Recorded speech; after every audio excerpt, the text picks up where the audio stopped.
Well, yesterday I was trying to run a few loads of laundry, and the first load that came out of the dryer was fine. And the second one, I noticed the clothes were still a little wet and damp. And this has happened before on my dryer, and that time the problem was with these two solenoids. I did a lot of reading on Google, and I found that the problem with me was the flame was coming on for about a minute and then it would shut off. And if that happens, it's these two solenoids right here, those two black round pieces.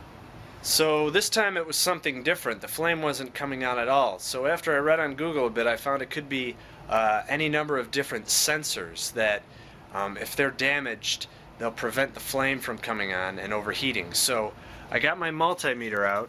Now you can see my dryer, I couldn't really open up the back, I could only get into the front compartment, and it was a little tight getting back in there, but I was able to check the two in the back, and those were fine. And then I started checking, there's some around this corner here, and that one in the front was fine. And then you see that opening, in that opening was a fuse, and it looked like this, and that ended up being the problem. I put the positive and negative leads on either side of these two terminals, and there was no change, which meant the fuse was broken. And apparently this is a one-time fuse. Once it blows, that's it. And the downside is it's $12 is the cheapest I could find at a parts store by my house. It was $17. And I can show you what it looks like to have working and non-working sensors. The way you do that is you set it to the ohm scale at around 200K, and you take your two sensors here, and when I touch it to positive and negative, there is absolutely no change. This should normally go down to 0. If I touch the negative lead here, see how it drops to 0? But when I do it through the fuse, there is no change. That means it's broken. And I did the same thing, like I said, with all the other parts in there, and they all read fine. And the way I really knew that that part was broken was I took the two wires that normally connected to that fuse, and I twisted them together with some electrical tape. Right after I connected those wires, I turned the dryer on, and the flame came on and it ran fine. Now I definitely wasn't going to run the dryer without that fuse on there, but that was just a test to see that that was definitely the broken part. So I went ahead and I ordered the part, and it's going to take a couple weeks, but until then I actually have an old dryer in the garage, and I'm going to see if this is the same fuse that's in there. So in the meantime, I'm going to take it out of that dryer and put it in here and see if it works. Well, here I am in my garage, and the dryer I have in the basement is a Kenmore Elite, and this one here is a Whirlpool, and it turns out this is actually a lot easier to work on. You can see on this dryer the whole back plate comes out, and it's much easier to get to all these different sensors. And the bad news is the sensor that I needed is not the same.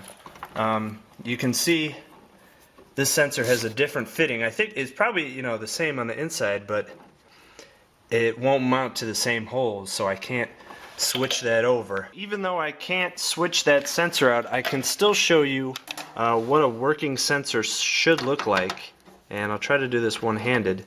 But like I said, you set your multimeter to ohms around 200K.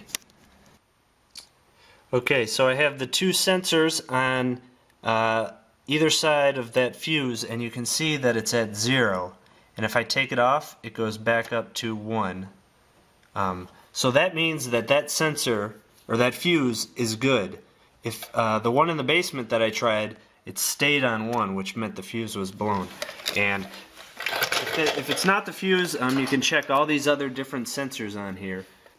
But for me, it was the fuse in the basement, and unfortunately I can't switch it out with this fuse, so I'm just going to have to wait until that part gets shipped and switch it out. But it wasn't that complicated. There's not a whole lot back here, as you can see, and this dryer is definitely easier to work on. The Whirlpool is easier than the Kenmore that I had in my basement. It's much easier to get to with taking this whole back panel off.